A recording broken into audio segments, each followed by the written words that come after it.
day. Speak up, speak up. Hello? Hi. There are countless stories of people, even devout Muslims, having profound experiences of Jesus, leading them to convert. At the same time, there are also demon-related experiences, particularly within the industries like music, where the idea of selling one's souls for fame persists. Based on the concept of a soul's journey by Michael Newton, which suggests, much like you, that we choose our human experiences from the soul plane, how do the figures of Jesus and Satan fit into this framework? If we all originate from the soul plane, what power or force underpins the concepts of Satan, and how do we reconcile the existence and experiences of Jesus if Satan isn't real, or vice versa? Where does faith fit into all of this? Knowing this fits, I understand what you're calling faith, but you don't really need faith if you understand how things work. You just know how they work.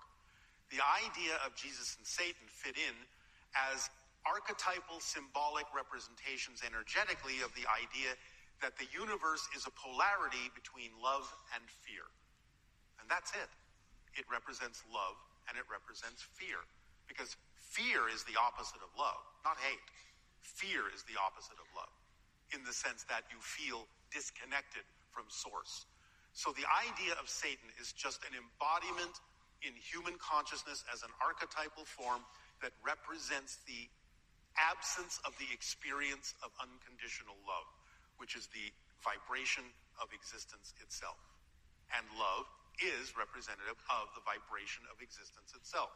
So Satan is the idea of the rejection of existence, which can't happen because you can't cease to exist from fear.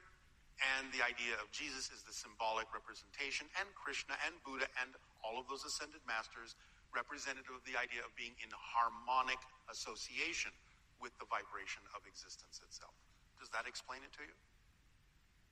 Yes, but where does the force, again, if you look at people that believe in demons or Satan or anything, where does that force or that power come from if we all it comes through them from source, because source doesn't care which way you go, because source is unconditional. You understand the meaning of that word unconditional?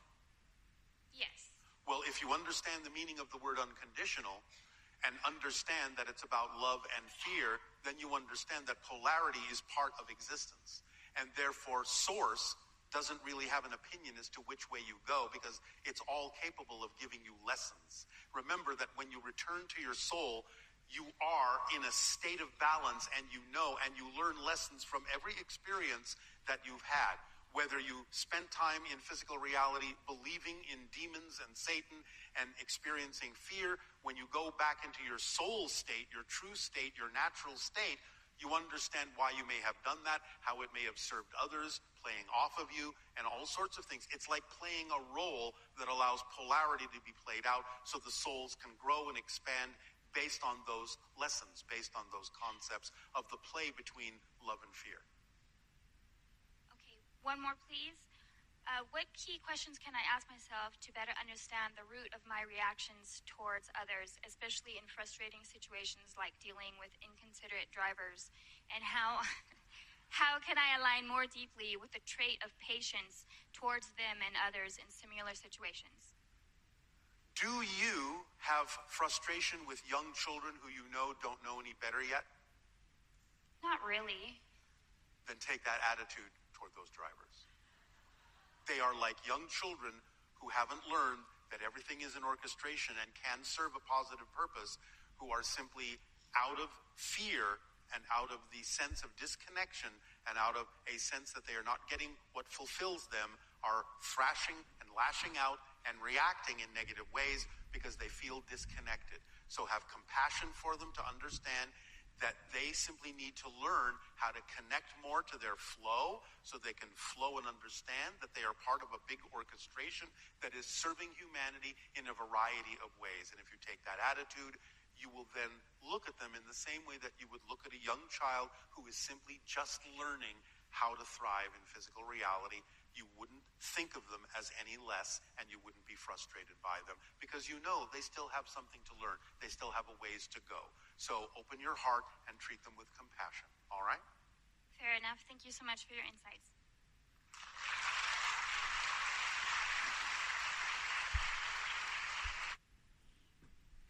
Okay, I think that is the end of the video. It was just a small 5-minute video. I didn't understand what the question was in the beginning. It's almost as if like this person is not even like able to come up with the questions that she needs, or she feels that is she needs guidance.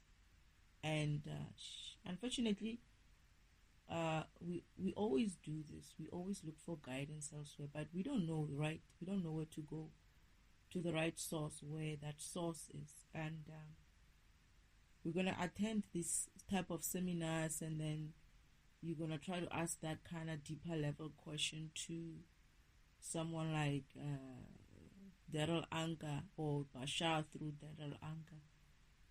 However, the thing is, you will always do this. You will always have to do this, because these people were never meant to guide you in that way. That is, they were never meant to give you those type of answers. That is, the answers that you're seeking, this person, even though it's first the questions that she needs to even look for first. It's not just the answers. It's the coming up with those questions in the first place is for me. I feel like it's the first step. It's like she did ask one correct one there. It's like, what kind of questions can I ask myself, right? This is where I'm feeling like for me, I feel like she's even struggling with just coming up with the right questions to ask. And I believe I've been there. I don't know about many people, but I know for a fact that I've been there, where when you're so inexperienced about something, a topic, or even life itself as a whole, when you're young especially, you don't even know, there's a stage in your life where you don't even know what questions to ask. You don't even know what's going on. You don't even know how you could ask for meaning, who you even can ask for meaning. So there's something within you that feels like it's empty. I've been there not once in my life. Even when you grow older, you find, this is where I even went to the point where I had to wake up, to go and find to start my awakening, because I just couldn't do it anymore. I just couldn't ignore the fact that there were some big questions within me that I didn't even know how to get to them, and I needed those questions that I didn't even know what they were to be answered. So it's like you're so lost. You find yourself somewhere. You don't know whether you should be turning left, right, or going forward or backwards. And when you're presented with opportunities like this, where people have this type of seminars, or maybe on YouTube, people putting up their content in terms of discussing specific topics, you're hoping that you would hear something finally that could trigger you to be able to see what it is that you could, or give you some sort of a direction of how you could understand yourself more. And that's the thing, isn't it? Understanding yourself more. Because the question about Yeshua or Satan, I don't know if Satan is the same as devil, because that lesson I haven't done. How they relate to what is their meaning, what is their purpose, right? That question of asking what Yeshua or Jesus' purpose is in the whole framework, as she puts it, and what purpose is or meaning for Satan, or I would say devil. I don't know if it's the same name, right? I don't know if it's the same guy. I'm just saying perhaps they mean that. I don't know who Satan is. I just know that we always say Satan, but like Kanye West stuff. But I don't really know what's the difference. I haven't done a lesson on Satan. But what I wanted to get to is there's a point in your life where you really feel like you're so confused. You've done everything that they've told you that, oh, if you do this, you're gonna get there. Where? We don't know as well, but it's just keep going. It's almost like life is like that. Nobody really knows where you're going, and you ask the adult people, right? You ask older people, they don't tell you much. They don't really tell you anything. And what is sad about it is that most of the time when you look at the people that you're asking, they're not necessarily succeeding in any way. Even if they may look like they're succeeding, that is, they might have physical assets, or they might have some sort of way that people see them, some reputation that people would say, oh, you know what, that person has some I don't know, whatever you want to call it, some way they present in such a way that society accepts them as the golden standard for behavior or for being. But you're not really truly inspired so much by those people. Yeah, maybe a little bit of things like, oh, you know what, you could be inspired by what they do, maybe inspired by how they do things, or inspired by what they can have or what they have. But you don't really have that thing of the understanding the texture of the person in depth, because of they present with so much of things around them that you think you understand them, but it's actually you understand what they have around them. You understand how they present. You understand what people think about them, but not really them. So you're not going to find your answers or your guidance in that kind of person in that way, even though you might look at them, it's like, oh, they are my role model. I think they are my role model, but it doesn't really quite sit with you. And the reason why it doesn't is because of you're looking for guidance from the wrong place. You're asking questions from the wrong place. But one thing that was key with what she said something like, what questions can I ask myself? Right? What kind of questions can I ask myself?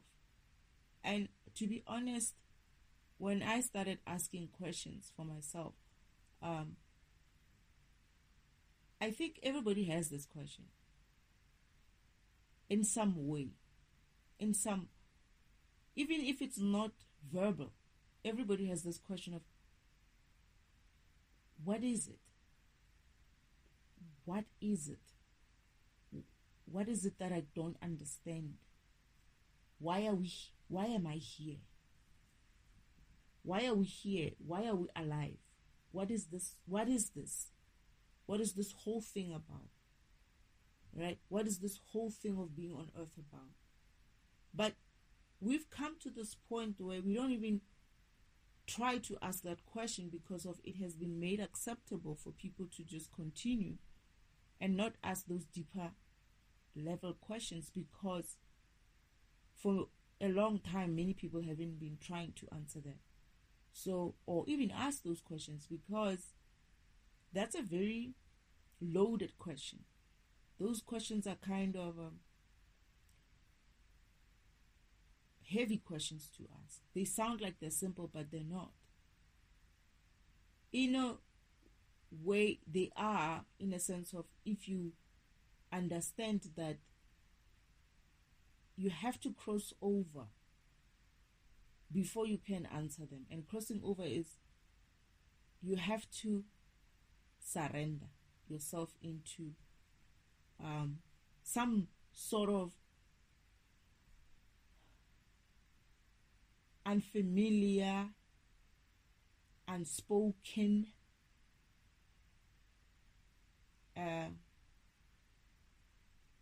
like nobody goes there kind of place before you can even ask them.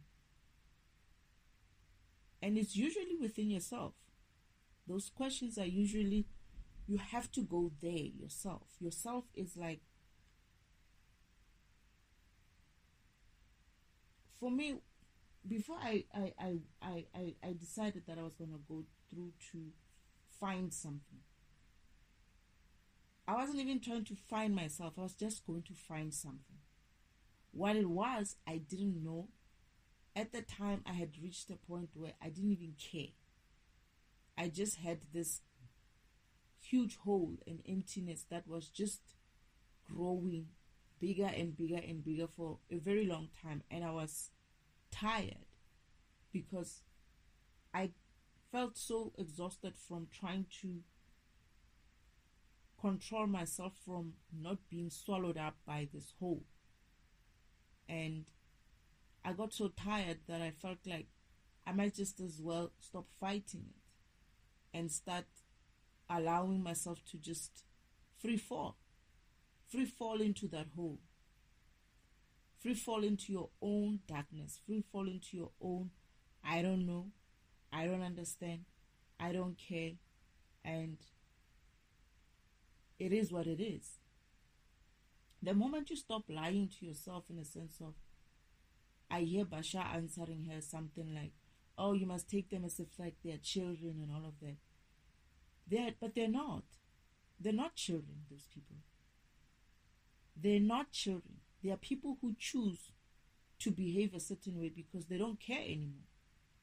They don't care whether or not they're infringing themselves or someone else's space or existence or comfort or whatever it is that they are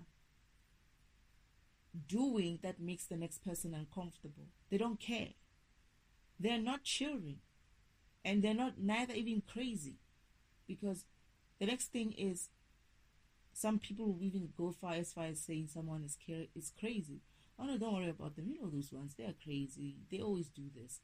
No. And this is the darkness that I'm talking about, where I'm saying, when I realized that I've been trying to prevent myself from falling into this deep abyss of myself, that is this deep, dark hole, which I don't know what it has, but I get the feeling it has something about me that is worth understanding. And when I decided to just let go, and just start falling into that wholeness, that deep dark hole, I didn't have any idea how far it went.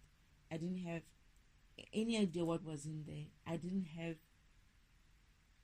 care whether or not I could get out once I go in there. That is, how people say, oh, you would, you lose your mind or something like that. I didn't care for that. I didn't care about whether or not I can be saved from it, whether or not somebody's going to save me for it. I didn't care even for being saved. I didn't even think I wanted to be saved. It's almost like I had to let go, surrendering. I had to just be like, okay, I'm going to go in wherever this is, and I'm going to try to just explore myself. And I went there. Dark, light, red, blue, yellow, and all. I went there. And I still am exploring myself. I'm still exploring. And I feel like I'm always going to be. I feel like it's not something that stops. I feel like the more you find out something, there's more for you to really discover about yourself. That is, if you are that kind of person who really has a thirst after being so parched in life, and you discover that, you know what, as much as it's dark, but it's my darkness, and as much as I may not see what's in there, what waters, because of the waters are very dark, they are my waters, and I drink them, I take them, they are mine. That's who I am. I go in there, I sleep in there, I wake up in there, I explore that, I learn that. And when I decided to do something like that, when I decided that I don't care how it looks from the outside, that is, how somebody else looks at me and be like, oh, that one is definitely going through something. What is she doing? Oh, that one is definitely going out of whatever. What is she talking about? Because even talking wasn't something that I was doing a lot, not with other people. I would be talking to myself. And I know this is where people would go be like, oh, she's talking to herself, she's definitely lost it. But my question would be, I've been talking to people all this time, and I've been even questioning. Some people would have some wisdom. Some people would have some sort of a parroting of something that they heard. Some people would have experiences that they essentially repeating from what they heard, that, this is what happens in life. I had to go through the same thing. You're probably going to have to go through the same thing. That is, they've resigned themselves to situations, and therefore they're repeating the same mistakes as everybody else. And that's what you get because of when you look at your environment like I did and find out that there isn't really anything that is enticing for me to kind of like look up to.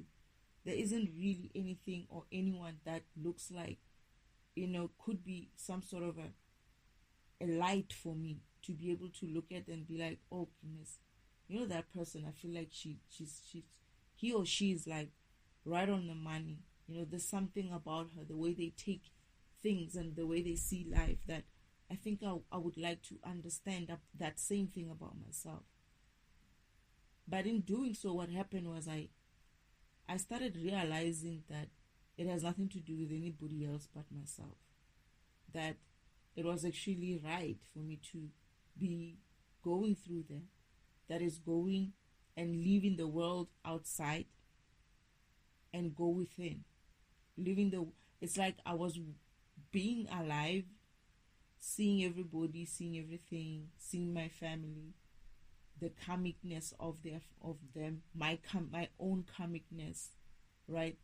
And that's the thing, is like when you go into that kind of level, you see the karmicness of others, but it doesn't really bother you too much because of you're busy seeing the same thing within you. Like you see the same, you wonder, you're like, my goodness, I used to love like these people, like they are my family. I do the same thing they're doing. It's like you see them because of now you're starting to see yourself.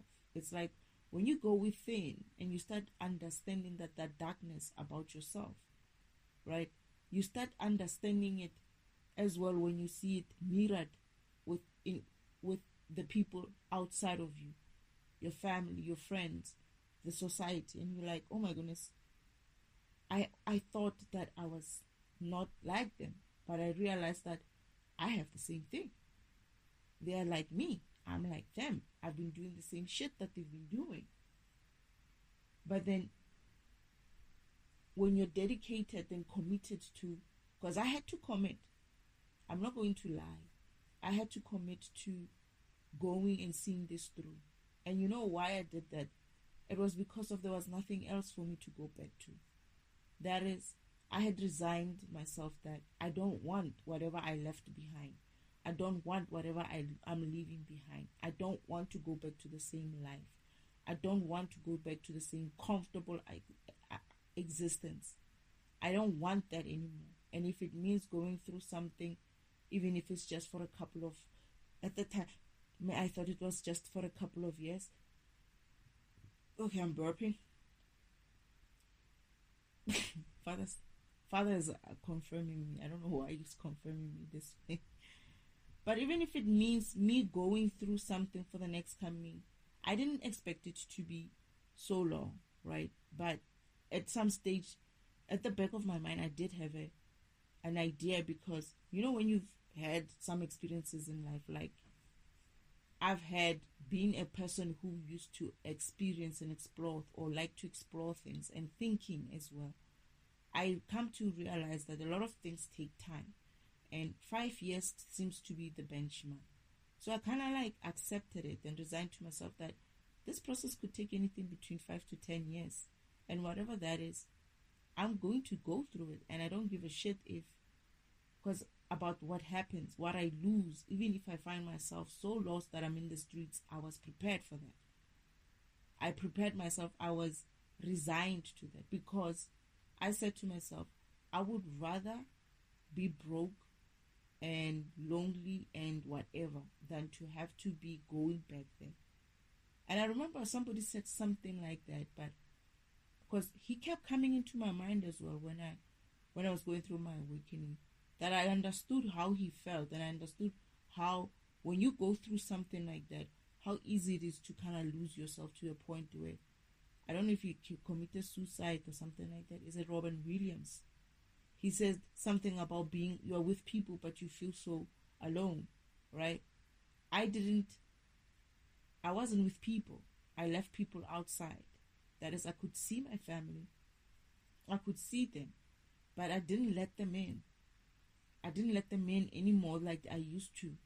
I decided to stay within myself. I would talk to them. I would have fun. We would be the way we needed to be when I needed, but I was different. I wasn't allowing them to come into me in a sense of influence me in a way where I would ignore their influence. I studied everything now. I went deeper. Whenever somebody did a gesture or said something, or I started noticing things like, how do I feel about what he just said? Why does he do that? I noticed that I started noticing things like, for instance, that my uncle likes to gossip, and not just him, but my whole family likes to take jabs at people who are not around. And I used to kind of like, not necessarily start it, but I never used to see it in the way of these people are gossiping. I used to laugh at it sometimes, because not sometimes actually, most of the time, because it was a thing. It was a normal thing to do for me, because of everybody does it at home. But when you go into yourself and you start waking up, you realize that, especially when you allow yourself to be guided to it, that is, you might not necessarily hear the messages clearly at the time when you're starting out, but you still walk it, and you think you're alone, but you're not really alone, and you know that you're not really alone. But you continue to do that exercise of testing back yourself and your behavior against these people that you're seeing in your life. You know, how they behave, what they're doing, but not for you to judge them, but for you to understand yourself better, that I grew up in this place. I grew up with these people, and I adopted some of these traits, but what it is about them now that I feel like I don't need to be continuing with them anymore. And I would stop myself. They would laugh, ha ha ha, ha, and I would be like, no, I'm not laughing at this anymore. And this is when I started noticing how awkward they started looking at me, like, oh, she's not laughing. But that there was a next level to it. As more they did that, and I didn't laugh, right? They started looking at me not like, oh, she's not. Oh, they started, it was more now. That was the first part. The second part was they instigated it. They did it. I started seeing that, oh, they do it on purpose. I started noticing those patterns because I was now seeing with a different eye. I was having more clarity every day because I chose to quiet what was outside in a way of listening, behaving, responding to what was outside of me, but really taking it in. And it's almost like I was observing. It's almost like I was just watching what everybody else does. Even though I'm living, I'm doing what they're doing. I laugh where I need to laugh. But there were just some things which I just couldn't anymore. It's like I was exhausted of the BS. And I remember thinking to myself, oh my goodness, it is this way. Like, I'm seeing it. I see it. And I haven't noticed this. Like, I started noticing things that I noticed at first, but I kind of like got so low vibrational with my vibration throughout the years that I stopped noticing the BS.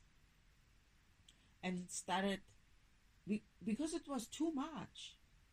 I started remembering when I actually stopped noticing the BS because of it was too much.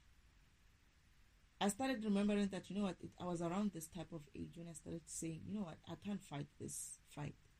Everybody behaves this way. Because there was a time when I wasn't doing these things myself. Like, I was a very much like a robot. And people used to say that to me, like, there's something about you. You just don't respond to things. When I did that, the more I did that, the more I wasn't really asking myself questions. It was more like I was testing myself. I was allowing myself to observe myself within an environment.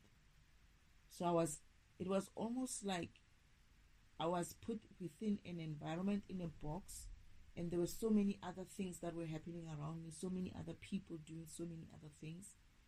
And my job was just to kind of like spin around that room or that box and see different things that are happening within that room. I felt like that. Like I was just seeing it. I was just observing it. And also, when I was doing that, I kept going back to myself and testing myself. It's like, how do I feel when I see this? It's like I was testing my program to see how my program was processing the information that it was reading at that time. It's like I chose to start reading my environment. And I chose to start going back inside of myself and reading what was within me. So every time somebody did something and I didn't pick it up and I just responded the way I used to respond when I was still comic, I would come back and be like, hey, I just did this. Why did I do that? And then I started testing it out. It's like, why would I do that? Why did I say that? Why did I laugh to this? What's wrong with me? And as I did that, the more I did that, the more I found out meaning. Like I would make affirmations in a sense of, not those affirmations that people do outside, as in like, oh, we're going to do this. No, but more like, not even an affirmation. It's more like I started saying, okay, going forward, I don't want to do this. I made a decision, a conscious decision. I don't want to do this.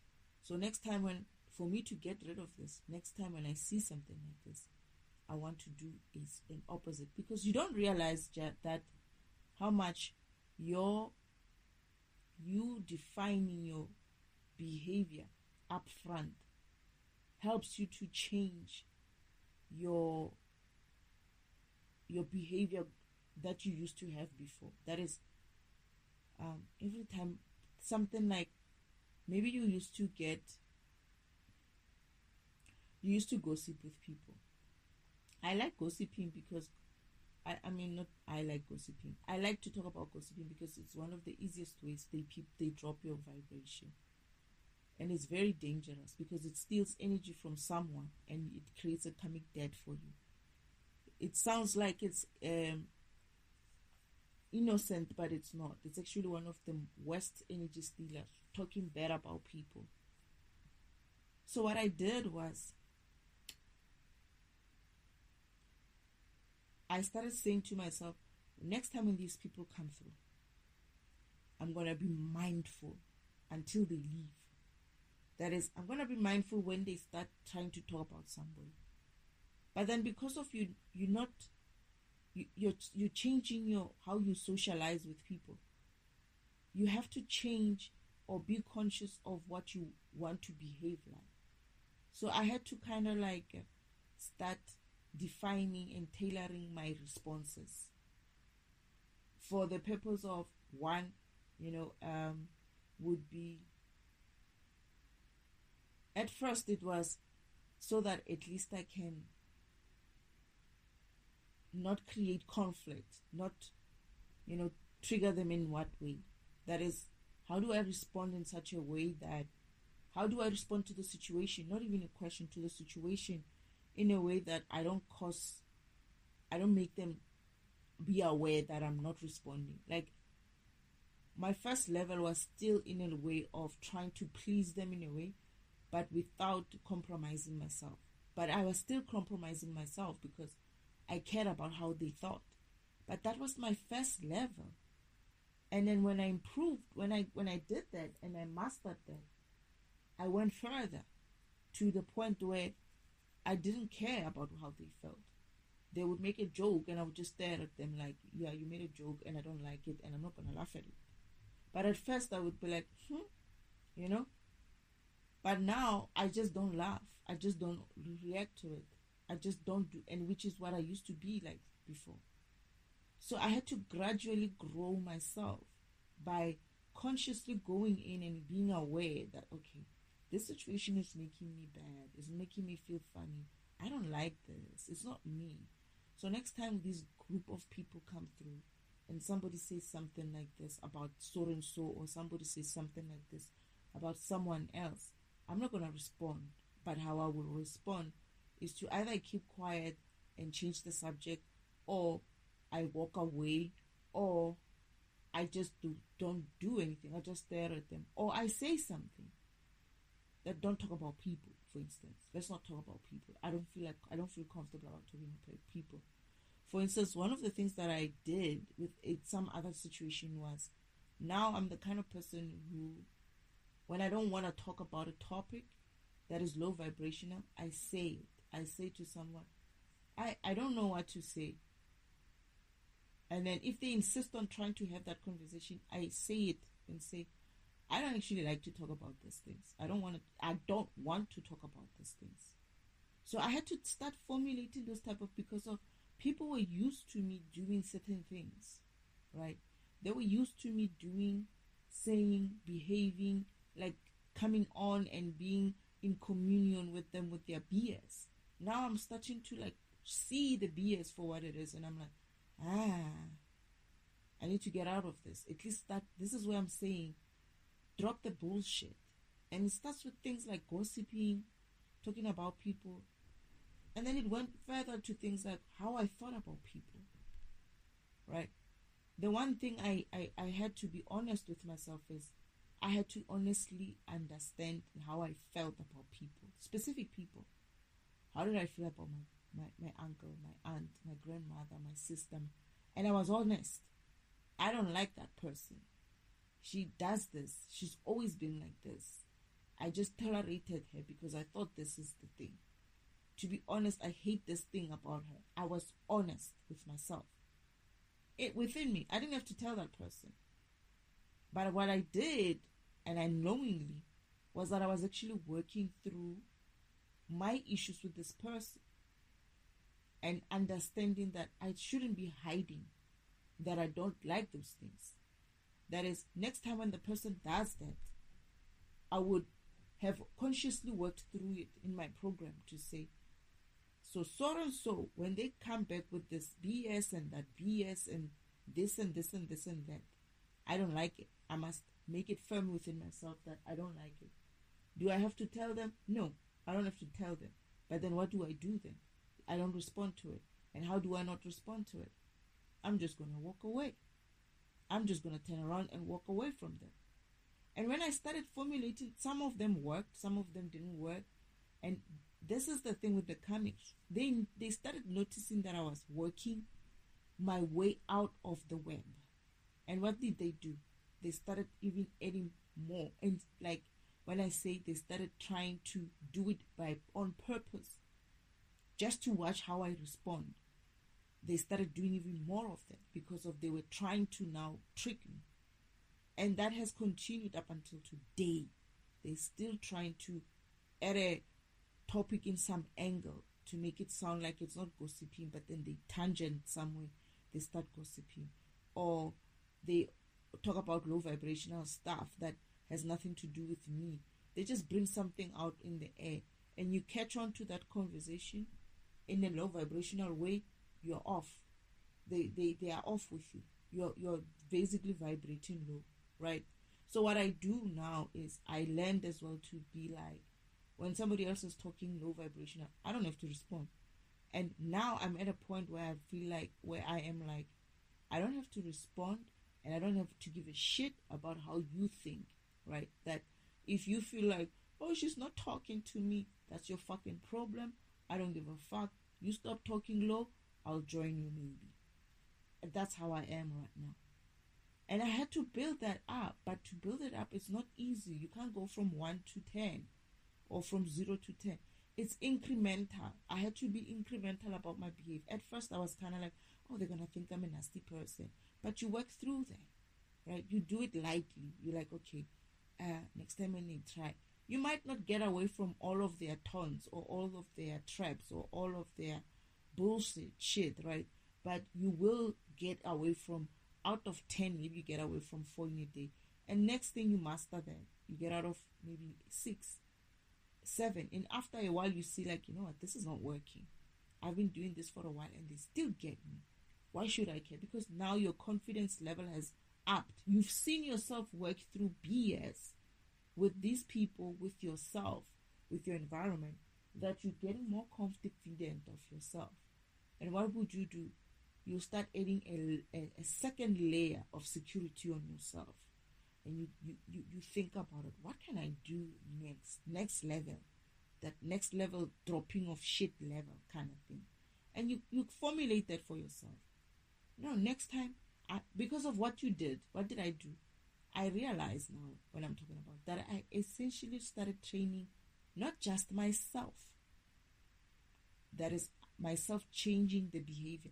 But I also started training them to change how they approach me. That is, by guiding myself away from those situations, I essentially started guiding them to be in a way that they don't realize that they actually are changing with me. And this is how you affect your environment as well. So now they knew that this level of talking to me doesn't work. So they started coming up with easier or sneakier way to try to get me to get hooked on something. And by so doing, I started moving away from them in that way. That is, I start going higher, they start going lower because of their thinking of more sneakier way of doing things, and which gets them to go even more low vibration. Or they could think of, okay, let's make it light. Let's not make it so sneaky. Let's make it as if like we're not being so sneaky about it, and make it so, okay, I'm burping, that's true, and make it like it's a softer way of approach, right? But what did that do to them? It made them, I pulled them to vibrate high. So they have a choice as well. They can either, they started off first going deeper, like going more covert in some way. But after a while, they started being like, okay, let's make it in a softer, lighter way. Let's approach it this way. Let's talk to her in this way. And I could sense that. And when I realized, okay, this shit still gets me. Okay, change the tactic. Let's go third level. Let's go higher level. How do I deal with the situation? All right, next time when they come up with that shit, this is what I'm going to do. And the more and more I worked on my behavior against what I was tested against by these comics, the more I became strong in myself, the more I started, and I didn't have to ask too many questions in that way. But what it also did was, as I did that, it started exposing how deep in and entrenched these low vibrational behaviors were in me. That how much of I was entangled in this one. And you're not going to go into a seminar and ask a question and get an answer and you're free from that entanglement of some kind. You're not. It's something that you're going to have to start working on it for your vibration, in terms of your program might be a softer approach kind of program. My program could be a direct kind of approach program. But you have to work on it in that. For me, I worked on it in that way. Like I saw what I could achieve. I was obviously vulnerable. I was in an environment, I was at a place where I was vulnerable, that is in life. I was at a place that I was vulnerable. I was put in a place that I was vulnerable. I was with the people that made me feel vulnerable.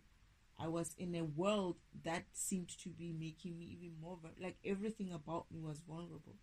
So I had to be careful of protecting myself in a way where I do a little at a time, because I'm alone, right?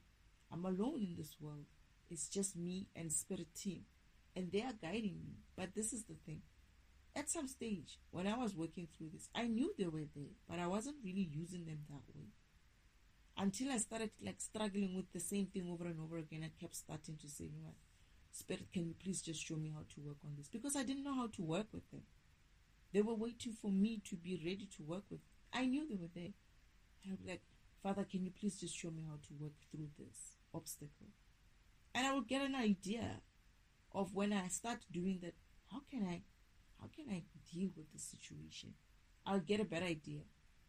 And as I did that, I started incorporating spirit team. That is my ancestors, my spirituality into it more. That's not my my spirituality, but I mean, what did I ask? My spirit team, my spirit guides more.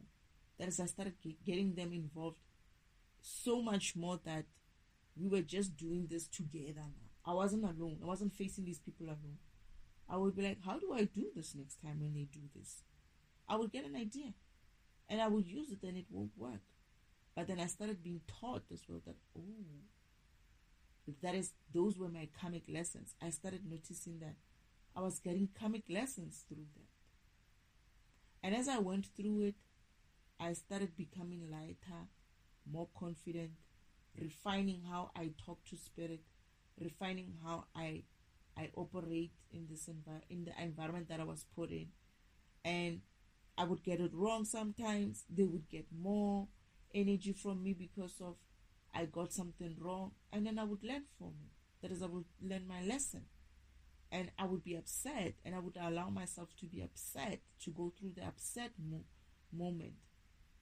And as soon as I started doing that, like even accepting the fact that I don't like that person, those strong feelings, I went through them. But the more I started being confident in myself, the more those feelings didn't matter anymore. How I felt about this one and that one, no. Not to say that I didn't see them in the same way, in a sense of I didn't see their BS, but it wasn't more, I wasn't looking at those things in a coming from a frustrated position, coming from a vulnerable position. I would be like, so and so, and this and this and that. Like, I just accepted it. It's almost like I just accepted that they are that way. But before, I had the strong feelings. Even like, I would be cussing them out even. But as time goes on and I gain more and more confidence in myself, and I realized that I don't have to be feeling this. I realized how heavy it was even to carry. I was like, I don't need to carry this shit. They are who they are. They're going to deal with it whenever they need to deal with it. It's none of my business. But what I'm trying to get to is asking questions outside of yourself. You're going to get the answers that are outside of yourself. That is, you're asking an apple, right, how you should be. And an apple is going to be, you should be an apple. Look at me, I'm being an apple, you see. You should be an apple. You should be like me. How is that going to help you? Anybody's going to give you their way of life or their way of understanding existence and all of that. It's essentially telling you their point of view. But you also have a point of view, and it's very unique to you.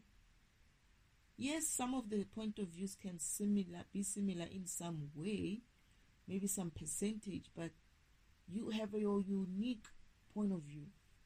And you don't have to match with the next person.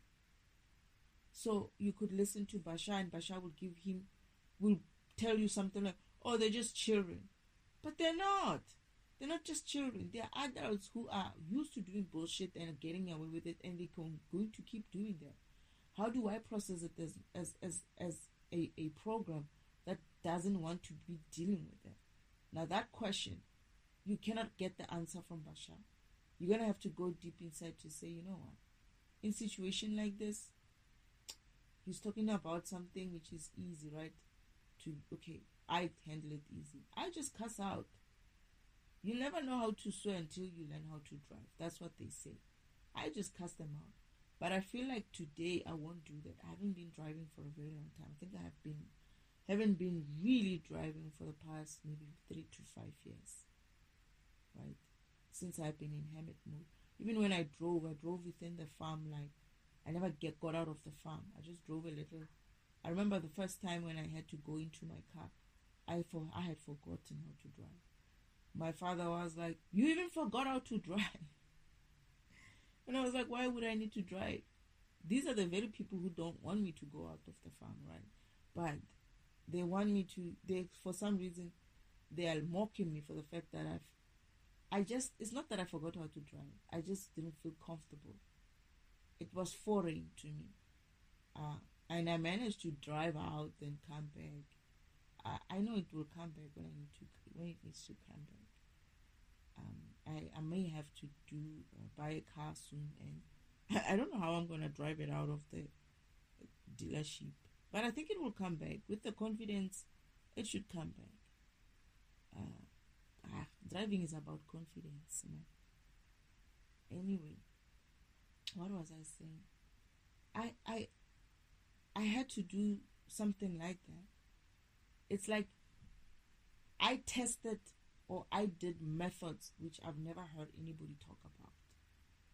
I had been searching just like everybody else has been looking and searching for the right answers. But I decided to do it my way. And I think for me, when I look at it, I feel like it's supposed to be like that for every program.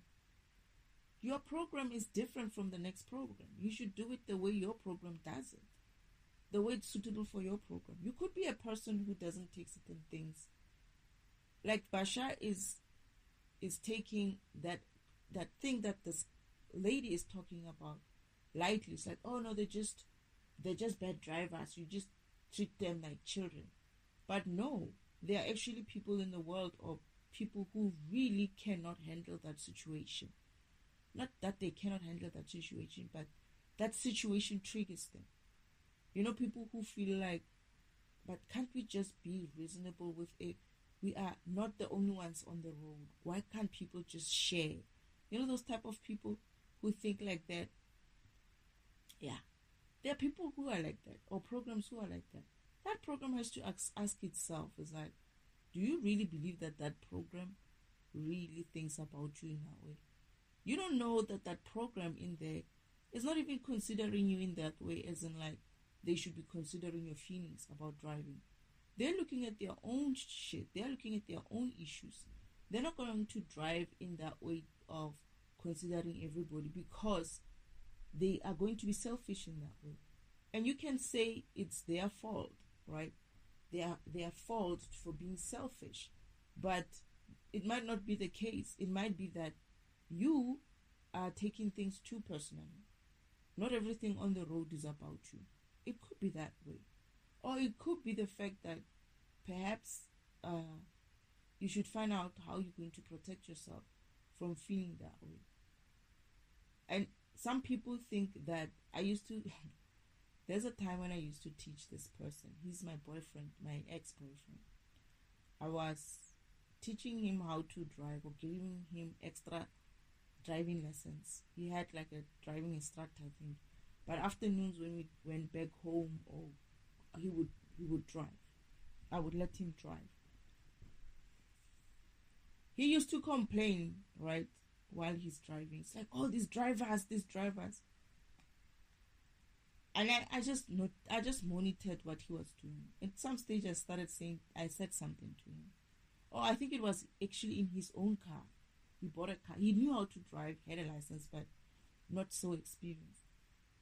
And he says to me, he's complaining about these people.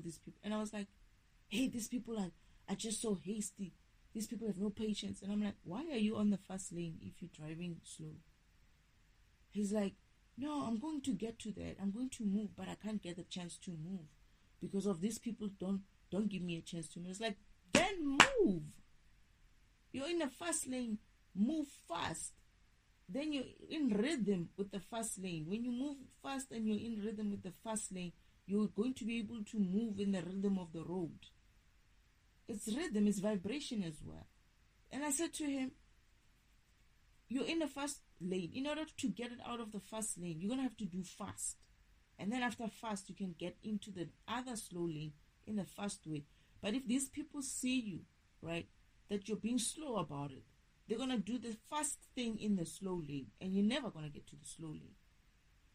And that's the thing. It's like he thought everybody else was a problem, but he doesn't realize. And I was like, why do you always get into this fast lane immediately when you turn in?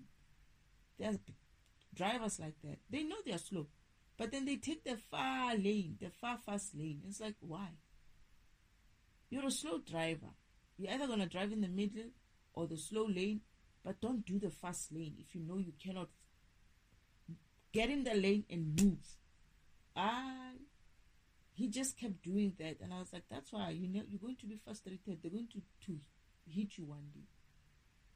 And I don't know how, but he got used to it. He was okay. He was fine at some stage. But what I'm trying to say is sometimes people think that everybody is a problem. They don't, especially slow drivers on the fast lane. I never understand that. I never get it. It's like, what are you doing here? And there are some people who just insist on being there. And they're the very people who complain about people on the road. But also, there are some people who are too fast. And they think everybody's in a hurry. It's like, I do that as well. Sometimes it's like, I'm in a hurry, I'm in my space, and this person is just entering slowly, so it's like, okay, move, right? And that's your issue. But that's the thing, it's like, it's in your car, and that business is in your car. You're going to have to deal with it in that space of yours. It's not about other people, obviously. And one of the things that I noticed when I started to be calm when I'm driving was if I start seeing myself cussing too many times, I consciously say to myself, calm down.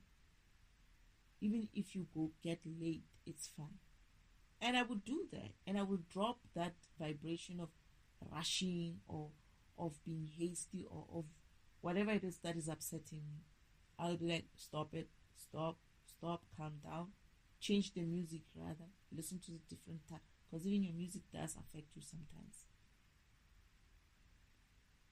Like, you have to consciously tell yourself, it doesn't matter. You must be the one who changes your vibration, not the other person. And at the same time, it's like, for me, I felt like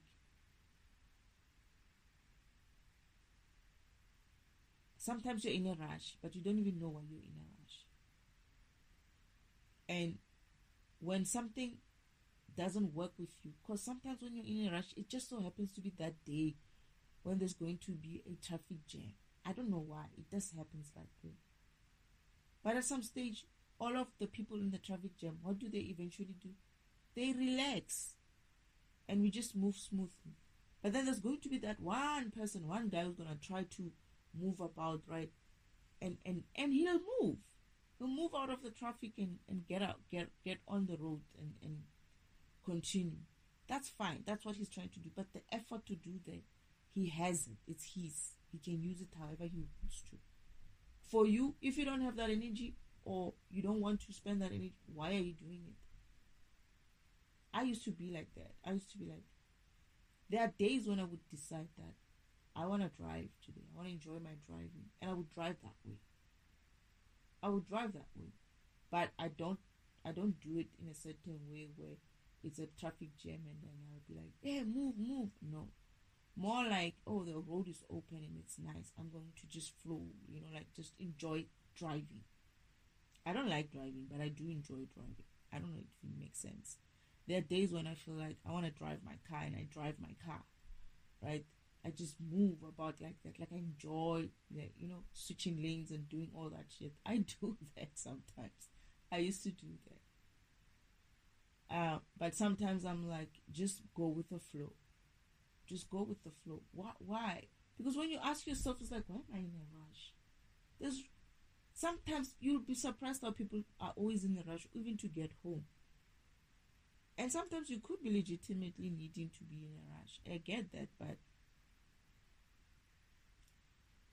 is it worth being upset about it? No. Calm down. Eventually you'll get out of it. And that's how I would do things before I even like had this awakening thing. I don't know what I'm going to be, how I'm going to be tested when I get back behind the wheel again. I'm most probably gonna go back to square one. I'm kidding, but now I'm aware, right? I'm actually enjoying being driven around. I never wanted to be a driver, to be honest.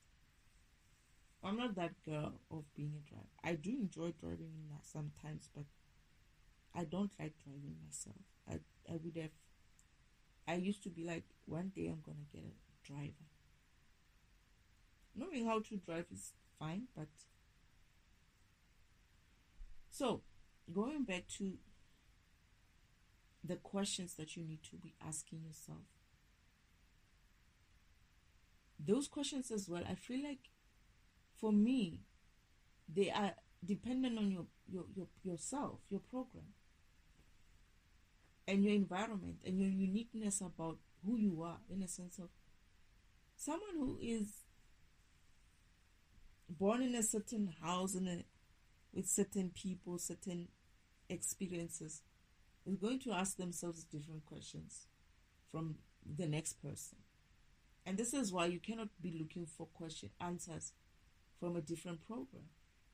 That's one of the things that I discovered, that as soon as I started doing things my way, asking things my own way, and you will be surprised how, for me, I went there. I went there. I asked, even the spirit team, I said things and asked things as in like, why do you, Father, do such and such and such? Why has it always been like this? How could you do this? I would be there. I would go there. And I didn't, like I said, I didn't care for going backwards. I didn't care for going forward. I didn't care for going sideways. I didn't care. I stopped limiting myself in front of myself, in front of God, in front of my spirit team, in front of the people around me. I stopped it. And it wasn't like that in the beginning. In the beginning, yes, I started off with being a little bit more correct, right? Trying to be correct. But I got tired of it. I was like, I can't. It doesn't work for me. And I had to be honest. The moment I started being honest with myself, I started being honest with spirit team, I get it wrong as well. And that's another honesty that you're going to have to accept, because you have to be wrong to be right at some stage. It's like when you accept that you're not perfect, when you accept that, and that's the thing, I accepted that I'm shitty in some things. I accepted that perhaps I might come across as a shitty person. I accepted that it doesn't really matter to me how anybody else sees me. I accepted that sometimes people take me for granted, right? I even said that to fathers, like, yeah, you don't take me into consideration in that way. You're only doing what you want, something like that. I had to go through all those emotions, unapologetically so. And that's the only way. And this is why you cannot formulate questions and ask Bashar, like, how do I formulate the questions? You have to be as raw, as honest, as direct, as whatever it is that you need to be. Because trying to come up with questions is also one of those things that's going to trap you. You could be coming up, they could give you a list of questions to ask, only to find that you're not even interested in those questions, or they don't make sense to you. The answers are not going to come through because they're not genuine questions. You got them from Bashar, they're not yours. You know, they're not genuine questions from you because of you. They're not coming from your core self, that spirit inside of you that has a cry and need for some help. They're not coming from there. You went and bought them somewhere. You bought a fucking ticket, then you went into some fucking seminar to get those answers. You bought those answers. And that's why you're going to get shitty. You bought the questions and you're going to get shitty questions. Shitty answers. You bought the questions and you're going to get the shitty answers to them. Because they're not your questions. It's what Bashar would tell you. You could ask this. You could ask that. Did you look at them? Did they look like children? So that's the thing. It's like they have to be honest questions. It can be just one question, even. Not many. It could be just one simple question that you really, really feel you need to. And that question is going to birth another question. Once it's answered, probably going to be, but, and I think that's one of the things that happened to me, is that the questions that I had eventually started sounding, the answers, when I got the answers, I was like, wait, what do you mean? Oh, okay. But then still, what do you mean? You know, it started getting more and more and more questions because that one question opened up a can of worms. That one honest question opened up a can of worms. And I would go there. I would go as far as it takes me. Right? But then the next time when I come back, because of I have answered most of the questions that I had, I got answers. I'd be bored now. I'd be like, okay, so what else can I explore? And I'll be like brave to be like, you know, I always wondered about you, God. What about you and the story about this and this and that and that? Yes, maybe I might not be as confident at the time, but you find that spirit is very much, doesn't really have a filter in a way. It's like where they have to give you answers, they're going to give you answers. Where you have to figure it out for your program, they're going to be guided. There are sometimes they give you answers, sometimes it's a guidance question. That is, you're going to be guided for it's one of the karmic lessons that you need to go through. So they would guide you to get your own answer. And you keep doing something like that and you get there.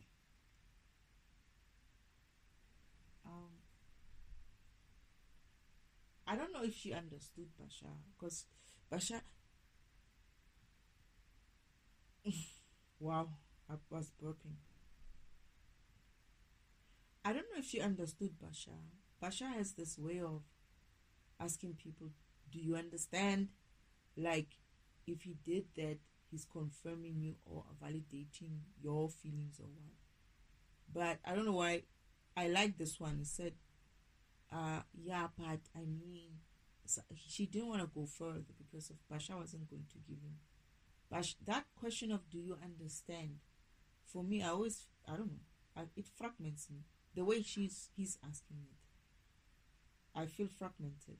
And this is another thing, another trick these people do. They're basically asking it in such a low vibrational level. If you're really not awake to it, you're not gonna catch it. You're gonna think that he's trying to validate that you before he goes. But to be honest, he's trying to intimidate you not to ask further questions. But this is the kind of guy who should find somebody like me, because he didn't say anything to this person in any case. But it's not even about that. It's more like these questions that this lady was having were really about someone who's trying to answer, who's trying to find answers to questions that she doesn't even know she has and where she should start with them. She doesn't even know what questions to ask, but she's trying. And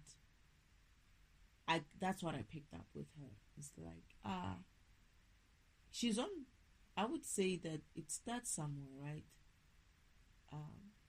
But at the same time, what I learned when I kept doing the searching of spirituality is that before my awakening, I would look at them for like a week or two, or maybe 2 months to 3 months. The one that I ran too long with was what's his name? What's her name? Abraham Hicks. I ran with her. But I ran with her for a while where I felt like I feel like I understand her, but I'm not really sure. And then after a while, I felt like, she's one of those, man. And then I felt like she's changed. I really picked up that something is different with her. It's not the same Abraham Hicks. And then, but then I didn't stay too long with her. Maybe about a year or six to a year. But you do all these things, right? You check this one, you check that one, looking for answers. And when they say the answer is within you, it's really within you. Because as a program, your program is programmed with its own data sets. And you need to go and find that. And some information has been downloaded to you as you walked through life and,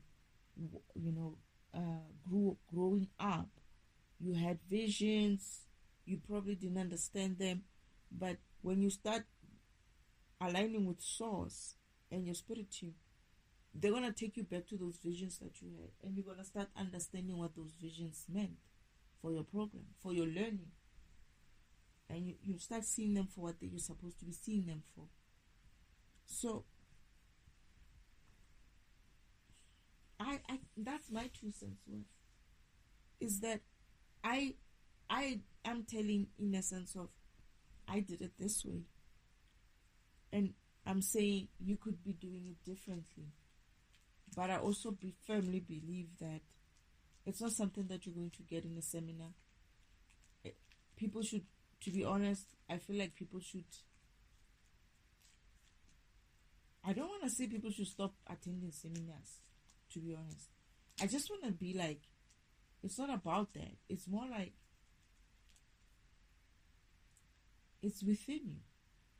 It's really within you. It's almost like you don't realize how much you haven't been living you up until this point, until you start aligning with source, that is God, the creator himself, and your spirit team. That's when you're going to realize, oh my goodness, I've been doing something else, but it's not me. Maybe part of it was me, but the rest of it was who was that person? Because of the information that you're looking for, all of it, who you are, where you come from, why you're here, right? How you're going to move next. It's all in you. It's in your memory. When I say in you, I'm not looking at the heart. People would call you the heart. It's in the heart. It's in the heart. No, it's in your memory. Your processor is your memory. That brain of yours has memories, has data. It's in your heart. It's in your heart. They will direct you to your heart, these people. What's in your heart? How you feel vibrational, what's in your heart? No. That's what you're thinking. Yes, your heart is going to be worked on using what's in your mind, like the belief system that you have, right? When you start taking out wrong belief systems in your database, your own database, your own mind, your heart will unclog as well. It works together. It's an alignment thing. All your chakras work as a system, so they all have to be cleared and aligned. So it's not just about your heart. No. Your mind, your throat, my voice, the one that I'm talking about here, is very important. It's part of a chakra system for a reason. Because of it's that unblocking of your throat to talk that is going to help you do what you need to do in terms of communicating effectively. It's important for that reason. They didn't say your chin, right? They didn't say your eyes. They said your mind, your throat, your heart, your stomach, your womb, if you're a woman. I don't know for a man what they would call it, but that area there. And the spine, your root system, your what do you call it? Your right, yeah, that one. But what I'm trying to say now is, what I've noticed with most of this spiritual healer system, it's in your heart. It's in your heart. No, it's not your heart. Oh, it's about love. Love has nothing to do with it. When you realize that love has nothing to do with it, you realize that they've been lying to you. It has nothing to do with love. Just be honest. You don't like these people. You don't like this life. You don't like this. You don't like that. Be honest with yourself. Because it's almost like we are being forced. Love is being forced down our throat when it really doesn't have a place to exist and flourish. And the only way it's going to have a place to exist and flourish is when you start seeing yourself for who you really are. And you start thinking, oh my goodness, I didn't think I was this cool, you know. I don't like certain things about myself, but overall, I think I like myself. It's in the heart. You must respond to people with love. No, you must respond to yourself with love. Fuck people. Seriously. Fuck people. They must love themselves. You cannot share something that you don't have yourself. Well, how are you going to be loving to people when you can't even love yourself? That shit is reserved for you. For me, I love me. I love me more than I love anything else. And that's it. The rest of you can go and wait on some queue somewhere and ask somebody else, because I ain't giving that love unless it's I don't know. It's for me. My love is for me. I don't need to be loving other people. Other people it's going to be as a join in a seamless way, because yes, this is how I see it. If I come with love, they come with love. Then they don't need to ask for love from me because they came with it, and I don't need to ask for love from them because I came with it. So the relationship is built on love. We both have love, right? So if everybody has their own love, right? I know there's a Two of Cups here where they exchange love, but I'm just saying that you can't give somebody something you don't have. If you come with your own love in a relationship and somebody else comes with their own love for themselves, that is, just them being with you, loving themselves, is going to be an experience for you, because you're going to do the same thing.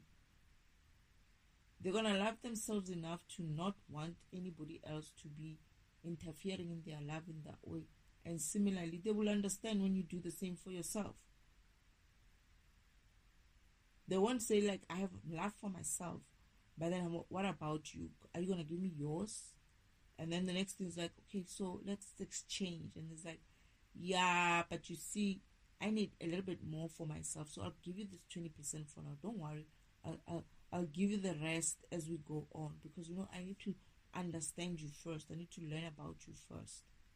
You know, I'm not that easily in that way. Oh, the next thing, you're looking away. When you turn back, they've taken their love, they've done it, your love and their love, they've done it something else with it. They've given it to somebody else.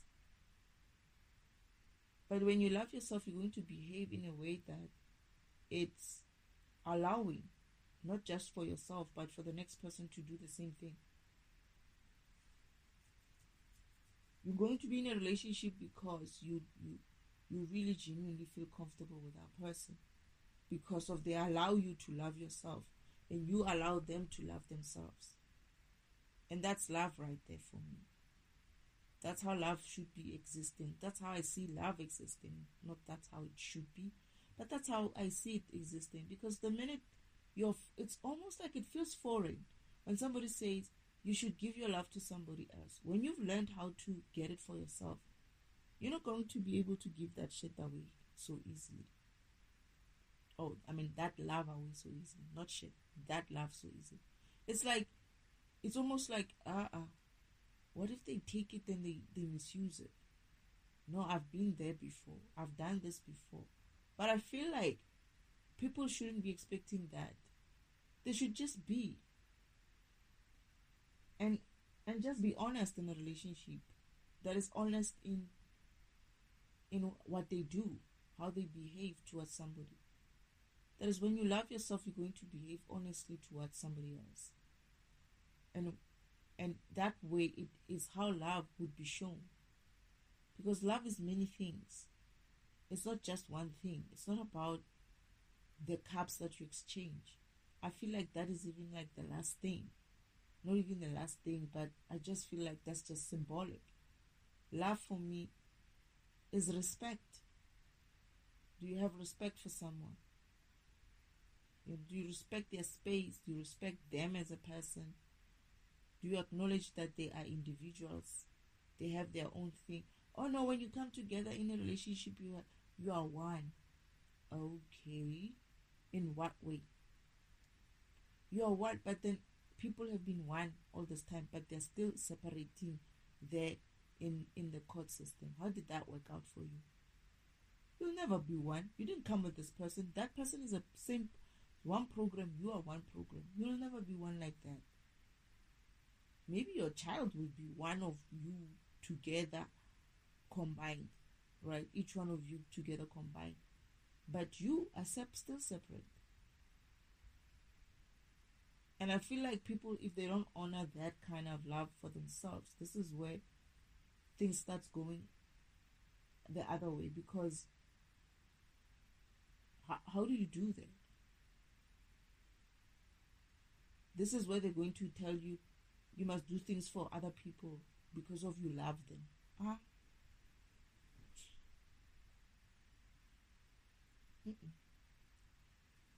I must do things for other people because of I love myself. Or I'm going to do things for other people because of I'm guided to do so. Because of there is a reason, a karmic reason for me to do that. Because of that's what my program is meant to do. Not because of some being in this planet is telling me to do it. Oh, be of service. You must love someone. Go around loving and loving anything and everything. What does that mean? It's not the same. How you love your mother and how you love somebody that you meet outside in the streets, it's not going to be the same. So it's a lie to think that love is such a universal thing in a way that it's common with everyone. It's not. It's different. Some people just want to be respected and they feel loved by just that. Some people want to be acknowledged and that just is enough for them. That they see me. Some people just want to be asked, how are you? And they feel loved. So it's different for many people. Some people will be like, oh, you know what? He buys me things. And they feel happy. That's their love. So they usually do that. They go through this thing of telling people about the heart and the love. And I'm like, you're a program. You're processing. You're processing here. You're here to process information. And some of that information is love. Right? Some of that information is love. I just want someone I'm going to be comfortable with. We're going to share a lot of laughs, share good food, be able to tease each other, laugh together. He can, like have some sort of something where I could be like, oh my goodness, not with this thing, not that. Oh no, he didn't. Just fun. Be yourself and I can be myself and I'm okay being myself. Like someone who's not going to want you or make you feel uncomfortable being with them in any way, shape or form. Oh no, I'm fat now. I'm not comfortable. Oh no, I don't like dressing up. And he likes dressing up. But you see what I'm saying? It's like something called things like, oh, you love them, you must compromise. I'm not fucking compromising for shit. No. People who have been compromising all these years, where are they? When you sit down with them, even those who survived that compromising, they'll tell you, there was a stage where I couldn't even go back. Like I couldn't go backwards. I couldn't get out because it just didn't make sense. But compromising. You didn't come here to compromise. I don't know. I didn't come here to compromise. I'm sorry. I don't remember signing a contract about compromising when I came here. I came here to do a mission. And yeah, I'm being compromised in some way. But for the mission, I guess. But for another being in that way, When I feel like when you love someone, or when you're going to be in love, maybe there's a love someone and there's in love. In love meaning maybe loving someone is not really a thing. Maybe the word in love is key because of it's like you're in something, you're in this relationship in love, but that in love probably means, I don't know, in love in the relationship, in love that is in separate people, but that relationship is part of what holds it together. You come with yours, I come with mine, and there's the relationship that holds that love in love together in that cup, in that one cup. So when people are going to be talking about, oh, you must love people, it's like, I don't know that person. She just drove me the other way. Why would I go and love them? Come on. Some things are just don't make sense. You must show love. Hey, did you see what that guy did? I could have died. Oh yeah, but you need to respond with them with love. He's gone. He just drove past me, nearly made me make it an accident, and he's gone. How am I going to respond to him in love? Man. Some of these sayings and some of these things are not practical even. You must respond to people in love. They are being bullshit people. How do you expect me to respond in love? No, but you must be better than them. Why? Why? Because they're stealing energy from me, these people. I must be better I must be better than them and let them continue stealing energy from me. I'm not feeling okay. I'm feeling fragmented. I'm feeling like somebody's siphoning my energy by doing bullshit. Why should I be responding with love? What are you saying? They're stealing from me and I must still give them some more. It doesn't make sense. But anyway, I think that's my 2 cents worth. I don't know how even I got here today.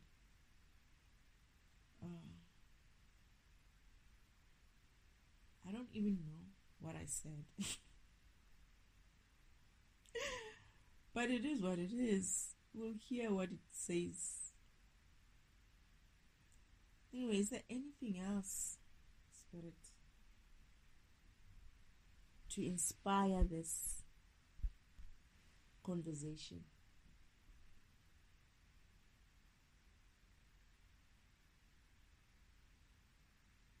Okay. Thank you, Spirit.